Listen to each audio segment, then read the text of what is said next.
نحمده ونصلي ونسلم على رسوله الكريم أما بعد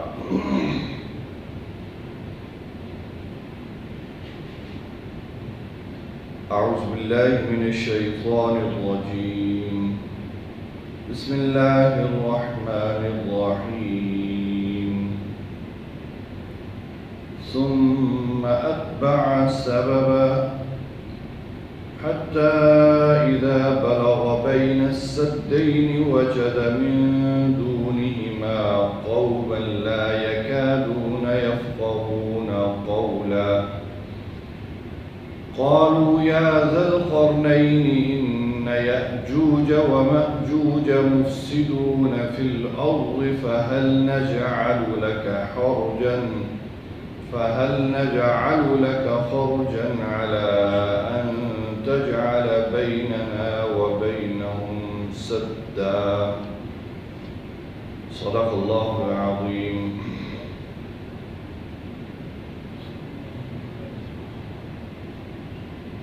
سورہ الکہف کی آیت نمبر 92، 93 اور 94 تین آیات آپ کے سامنے تلاوت کی. اللہ رب العزت ارشاد فرما رہے ہیں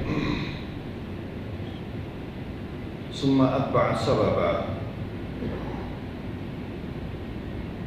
پھر اس نے ایک اور مہم کے لیے تیاری کی. حتی اذا بلغ بین السدین، یہاں تک کہ جب وہ دو پہاڑوں کے درمیان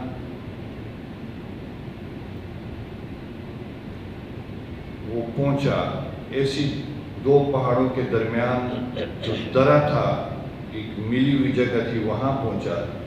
وجد من دونہما قوما، تو اسے وہاں پر ایک قوم ملی، کچھ لوگ ملے.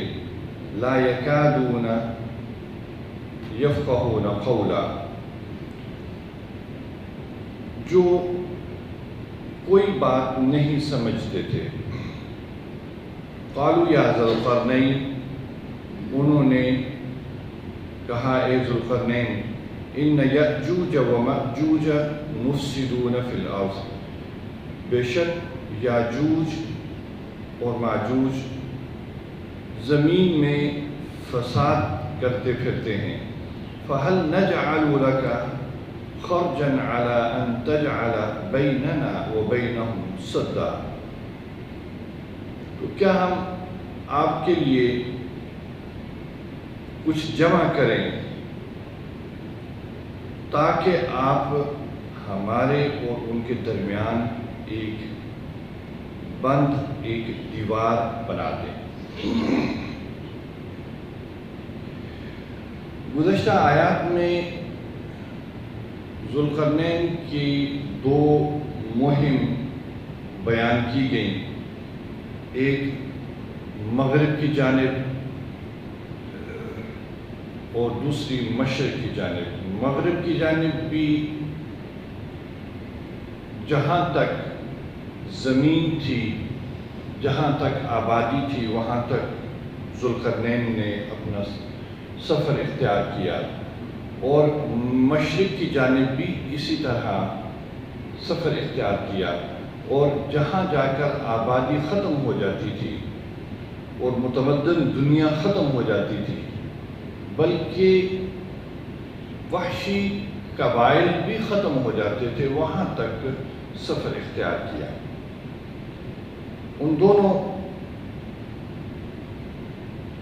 مہمات کا یہاں پہ ذکر ہے. اب تیسری مہم ذوالقرنین نے اختیار کی. جب مشرق سے فارغ ہوئے تو مورخین کے مطابق انہوں نے شمال مشرق کی جانب ایک اور سفر اختیار کیا. مشرق سے شمال مشرق کی جانب ایک اور سفر اختیار کیا.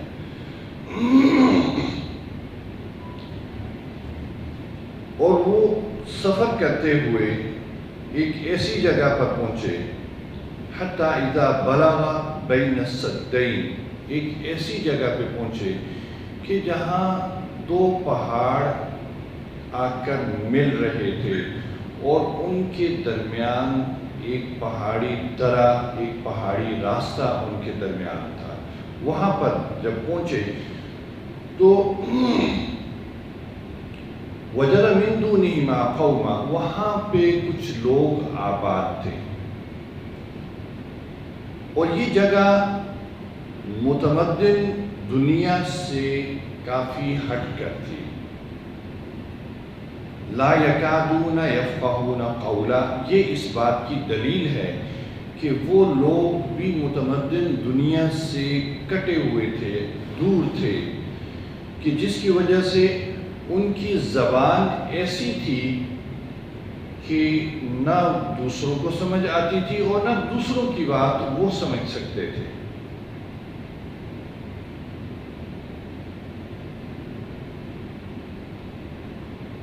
ذوالقرنین نے ان کے ساتھ بات چیت کا کیا طریقہ اختیار کیا ہوگا، کس طرح ان کے ساتھ گفتگو کی ہوگی، اس کا ذکر نہیں آتا۔ کوئی ٹرانسلیٹر استعمال کیا، کس طرح کی۔ بہرحال ذوالقرنین کے ساتھ ان کی جو گفتگو ہوئی اس کو اللہ رب العزت نے بیان کیا۔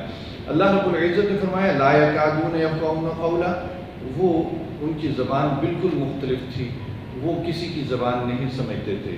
تو ذوالقرنین کے ساتھ انہوں نے بات کی۔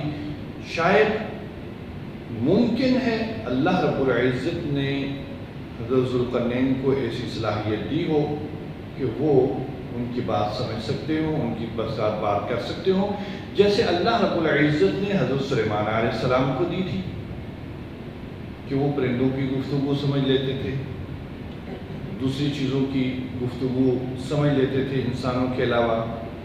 تو ہو سکتا ہے ایسی کوئی صلاحیت ہو، یہ بھی ممکن ہے کہ کوئی ان میں ایسا ہو کہ جو دوسری زبان جانتا ہو اور اس نے حضرت ذوالقرنین سے بات کی ہو۔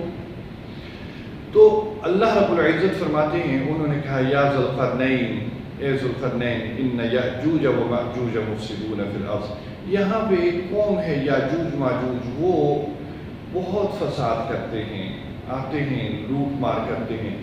یاجوج ماجوج وہاں پر ایک قوم تھی جو کہ بالکل وحشی تھے اور وہ لوٹ مار کرتے تھے، لوگوں کو وہ قتل و غارت کرتے تھے، لوگوں کو قتل کرتے، ان کا مال و اسباب لوٹ لیتے۔ تو یہ وہاں پر آباد تھی۔ یاجوج ماجوج کے بارے میں بہت سی تاریخی روایات ہیں، بہت زیادہ، اور اکثر روایات اسرائیلی روایات ہیں جو کہ مستند نہیں ہیں، اور ایسی بھی ان میں باتیں ہیں جو کہ بالکل عقل سے ماورا ہیں، ایسی باتیں بھی انہوں نے یاجوج ماجوج کے بارے میں کی۔ البتہ مورخین نے اتنا لکھا ہے کہ یاجوج ماجوج حضرت نوح علیہ السلام کے بیٹے یاسف کی اولاد میں سے تھے۔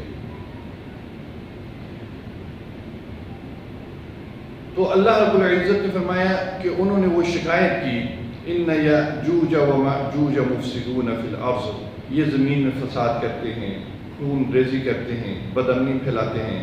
فہل نجعل لك خرجا على ان تجعل بیننا وبینہم سدا، ہم آپ کو کچھ مال دے دیتے ہیں، کچھ خراج آپ کو دے دیتے ہیں، آپ ہمارے لیے ان کے اور ہمارے اور ان کے درمیان دیوار بنا دیں۔ اگلی آیات میں دیوار کیسے بنائی گئی اس کا ذکر آتا ہے۔ یہاں پر انہوں نے، ان لوگوں نے حضرت ذوالقرنین سے یہ پیشکش کی کہ آپ ہم سے کچھ مال لے لیجئے اور ہمارے لیے یہ کام کیجئے اور ہمیں ان سے، ان کی شر سے ہمیں بچائیے۔ تو یہ اللہ رب العزت یہاں پر تیسری جو مہم تھی اس کا ذکر فرما رہے ہیں۔ اللہ تعالیٰ ہمیں قرآن مجید میں تدبر کی